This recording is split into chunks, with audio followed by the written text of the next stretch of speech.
Buenos días a todos. En primer lugar, señor presidente de ATA, agradecerle muy sinceramente esta invitación y hacerlo también con la presencia de miembros del Gobierno como el secretario de Estado, los directores generales que nos acompañan. También lo hace las asociaciones de autónomos como UFTA, que estamos encantados de poder saludar en este acto, los diputados, y además con un jurado constituido por el profesor Barea, liderado por el profesor Barea, a quien siempre tiene no ya mi respeto y mi cariño intelectual, sino el de tantos españoles y tantos economistas forjados bajo su magisterio.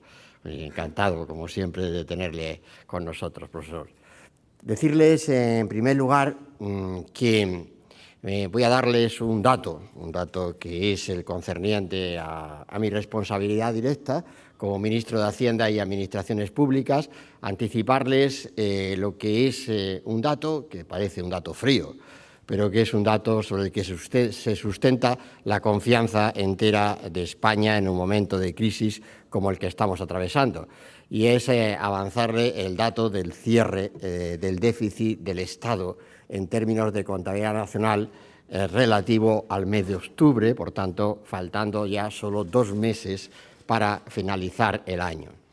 Ese dato, en contabilidad nacional, el déficit del Estado en términos homogéneos asciende para el mes de octubre al 3,92% de nuestro Producto Interior Bruto, cerrando con un déficit del Estado así, 3,92, quiere decir que estamos en la senda de consecución del objetivo de déficit marcado para este ejercicio.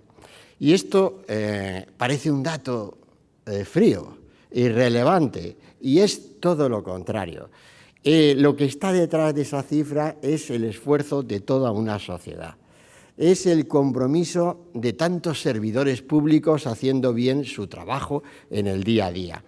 Es el esfuerzo de pagar los impuestos que corresponden de acuerdo con nuestras normas tributarias, las dadas por una democracia. Es la confianza entera que tenemos que merecernos como país a la hora de auspiciar una salida cuanto antes de esta crisis económica. Eso es lo que está detrás de ese dato de déficit público. El respeto de nuestros socios europeos, la confianza de las instituciones europeas, la seguridad y la fiabilidad de las organizaciones internacionales. Y está la llave de la financiación de nuestra economía. Porque para que sean más los que emprenden, para que seamos lo que ya somos, un país de autónomos y de pequeña y mediana empresa, para que ese ejemplo que nos están dando en la mañana de hoy cunda, hace falta financiación, hace falta crédito bancario, y eso es lo que se abre a través del cumplimiento del objetivo de déficit público, que las administraciones públicas no compitan a la hora de tomar recursos crediticios de las entidades bancarias dentro y fuera de España, para que los emprendedores encuentren más allanado su camino para acceder al crédito bancario. Por eso también el Gobierno está trabajando a marchas forzadas en el saneamiento de nuestro sistema bancario, de nuestro sector bancario, haciendo un saneamiento como no ha hecho nadie, ningún país en Europa, desvelando las interioridades de nuestro sector bancario como no se ha hecho en ningún país, y ahora articulando lo que será la segregación de los activos inmobiliarios para que tengan salida, valor de mercado, y de esa manera tendremos una parte muy sustancial de la banca saneada, que junto a la otra parte de la banca que ya está saneada estará en condiciones pronto de ofrecer crédito más fácil, más accesible, en mejores condiciones a quienes nos tienen que sacar de la crisis, que son los que siempre nos han sacado de toda la crisis de España, los emprendedores. Y a ese respecto decirles también que el trabajo que estamos haciendo, en concreto en el Departamento de Hacienda y Administraciones Públicas, en relación con la morosidad de las administraciones públicas, lo vamos a seguir haciendo estas semanas, finales de año. De manera que estamos trabajando en la extensión del programa de proveedores a aquellas entidades locales que han quedado fuera del mismo programa de proveedores. Y a ese respecto, espero que en pocos días, ya en pocas semanas, tengamos la extensión de ese plan de proveedores para abarcar a las mancomunidades de municipios, a los municipios que se encuentran en territorios históricos del País Vasco y de Navarra, y así como incluir a los contratos de gestión de servicio público con fecha anterior al 31 del 12 del año pasado, del 2011, que fueron excluidos de ese plan. Pero esto no es suficiente, es también la aplicación del Fondo de Liquidez Autonómica. Ese fondo, el Fondo de Liquidez Autonómica, que es el fondo que ha facilitado el Estado a las comunidades autónomas que se han acogido al mismo, prácticamente 9 comunidades autónomas han entrado en el fondo este año y estamos preparando su extensión para el año próximo. Ese fondo lo que aspira es precisamente a facilitar el pago de proveedores. Ese fondo garantiza que la comunidad autónoma que se acoge va a cumplir el objetivo de déficit público y al tiempo en esos pagos que arbitra el Fondo de Liquidez Autonómica, la prioridad son los proveedores de esa administración pública. Y eso es lo que se encarga de velar el Ministerio de Hacienda y Administraciones Públicas, con el mismo sistema que implantamos con el Ministerio de Economía y Competitividad, que tan eficaz ha sido en ese plan de proveedores que, como ustedes saben, han permitido pues prácticamente desembolsar unos pagos por valor de más de 27.000 millones de euros, una cifra realmente impresionante, que ha ido muy fundamentalmente a la pequeña y mediana empresa y a los autónomos. Esto está bien, eso había que hacerlo y hemos sido capaces de hacerlo, pero no está bien que ocurra esto, como decía don Lorenzo, no está bien. Hay que acabar con la morosidad en España, ¿no? Hay que acabar con la morosidad en las administraciones públicas. Y si estamos haciendo esto, este tipo de acciones de proveedores, lo estamos haciendo porque hay una necesidad objetiva y una falta de financiación objetiva por parte de administraciones territoriales. Pero eso no excusa el que realmente tengamos que abordar la aplicación de la ley de morosidad en sus más estrictos términos para todos, empezando en concreto para los gestores públicos.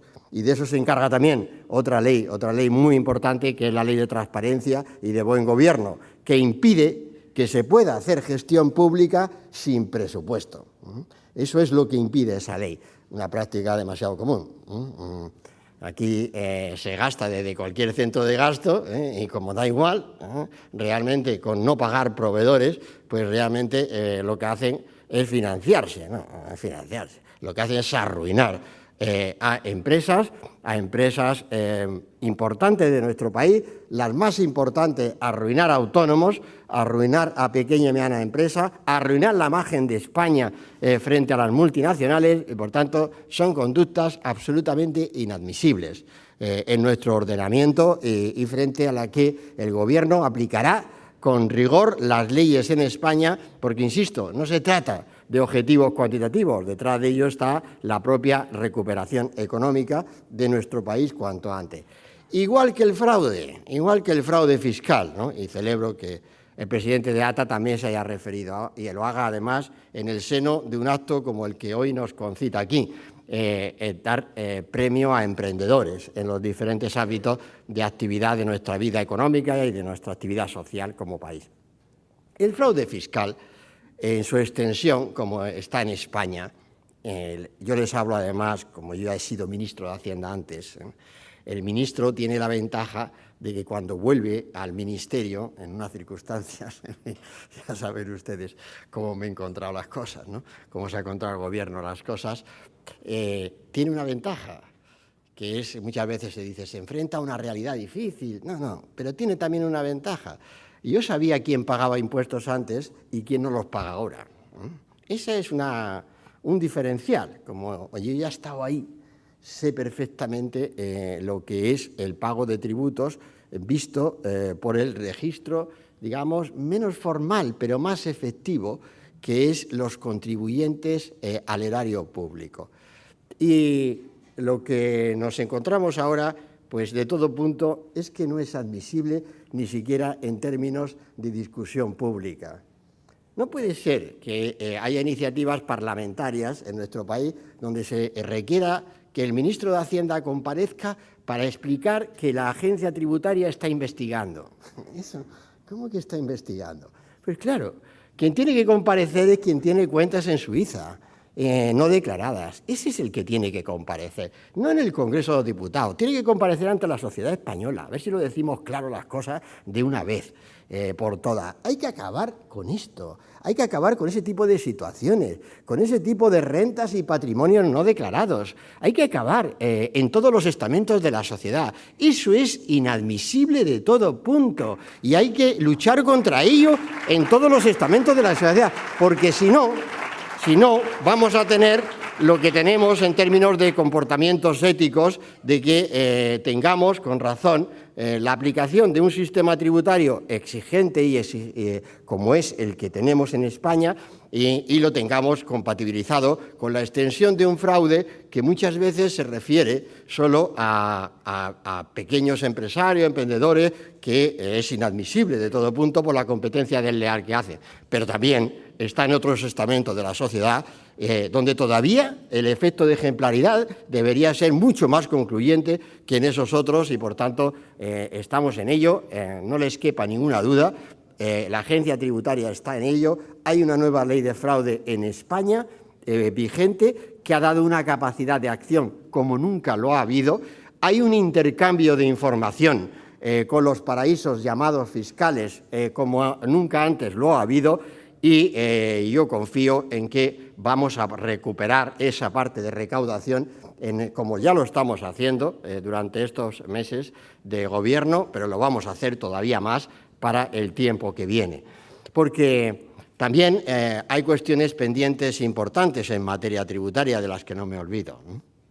No me olvido del IVA, caja, y no devengo. No me he olvidado y quiero recordarlo hoy. No lo puedo hacer y no voy a hacerles el anuncio, que no puedo hacerlo, pero no tengan la absoluta seguridad de que en el momento en que las condiciones de los presupuestos generales del Estado lo admitan, lo vamos a hacer. Y lo vamos a empezar a hacer precisamente para los autónomos y la pequeña y mediana empresa, proveedores de las administraciones. O sea que estamos ya en ello, estamos diseñando esa operación. No le puedo poner plazo, pero sí puedo decirles que no está ni mucho menos orillada ni olvidada, porque tampoco es admisible que precisamente el autónomo, el pequeño empresario, lo que haga es financiar a la administración. Eso no le corresponde y no debe derivarse de ninguna figura tributaria moderna, ese tipo de anticipo. Por tanto, estamos en ello, eso tiene mucho que ver con la ley de emprendedores, tiene mucho que ver con los contenidos de esa ley, que ya está muy trabajada también por los otros ámbitos del Gobierno. También les quiero decir, con toda franqueza, el Ministerio de Economía la tiene muy preparada, la vicepresidencia del Gobierno la tiene ya perfectamente coordinada, también en los ámbitos jurídicos. Faltan los fiscales, los tributarios, por razones de guión, si me permiten la expresión. Hay que priorizar, hay que darle prioridad a la reducción del déficit público. Como ustedes saben, como antes he dicho, nos estamos jugando la salida de la crisis, nada más ni nada menos, y por tanto, pues en ese empeño estoy seguro que debemos estar todos y debemos contar con la colaboración de todos. Y yo acabo diciéndoles que aquí me tienen a su disposición, que si algunos seguimos en política, ya con un largo trayecto, es pero por una razón, que yo se lo quiero decir aquí en un acto de esta naturaleza, es porque estamos trabajando en un país, España, que es un país de emprendedores. ya lo hemos vivido en la época de los 90, cuando fundamos el euro, cuando España apostó por la estabilidad económica, y esa estabilidad económica permitió que se produjera la más extensa siembra de emprendimiento de España. Les voy a recordar que en España se crearon entre el año 96 y el año 2005-2006 800.000 empresas. 800.000 empresas. Y eso quiere decir que efectivamente somos un país de emprendedores. Ahora vino la crisis y estamos en lo contrario, cerrando esas empresas con mucho trabajo para abrir las ventanas de los negocios, para mucho esfuerzo para abrir ese transporte del taxi que hemos tenido hoy ocasión también de premiar, con mucho esfuerzo para continuar con nuestras labores, digamos, más tradicionales y más consustanciales, como es ese autónomo de alimentación. Por lo demás, yo tengo que también decirles, lo digo ahora aquí en público, yo tomo chocolate todos los días. O sea que en eso, pues, todo por la noche. En la noche tomo un poco de chocolate porque realmente es la mejor manera de acabar el día. Y sobre todo recibiendo el ejemplo, no ya profesional, sino el ejemplo humano que nos han dado hoy aquí, ¿no? en este encuentro, en esta sala y con el motivo de esta convocatoria de premios. Ya sabemos que los premios tienen el sentido y el significado que tienen. Desde luego, para el ministro de Hacienda y Administraciones Públicas, dar premios, yo le quedo muy agradecido, don Lorenzo, porque normalmente yo no doy nada, o sea, como sabe, ¿no? Quiero decir, no doy nada, al revés, vivo en una penuria terrible, en una época como esta todavía más normal en mi condición, pero es que en una época como esta es atroz, ¿no?, el asunto, y entonces dar premios, pues en fin, también para mí pues significa un momento de aprovechar esa circunstancia, pero sobre todo de reconocer públicamente y de recibir el ejemplo de los que están haciendo de verdad España cada día, cada momento, con esa ilusión, trasladando esa esperanza. Eso es de lo que tenemos que alimentarnos quienes estamos en la vida pública en los máximos puestos. Y eso es lo que refuerza nuestras convicciones para estar en esos puestos en un momento tan difícil como estamos atravesando. Pero vamos a salir porque ya lo hemos demostrado, ya hemos estado por encima de esas crisis antes y vamos a salir de esta crisis reforzados porque somos un país de emprendedores con capacidad de emprender y con capacidad de iniciativa y, por tanto, con capacidad de liderar también en Europa ese crecimiento económico y esa creación de empleo. Enhorabuena a todos por esos premios y, sobre todo, mucho ánimo, muchas ganas para afrontar este trayecto que tenemos por delante, difícil, pero sin duda también cargado de ilusiones y de esperanza. Muchas gracias.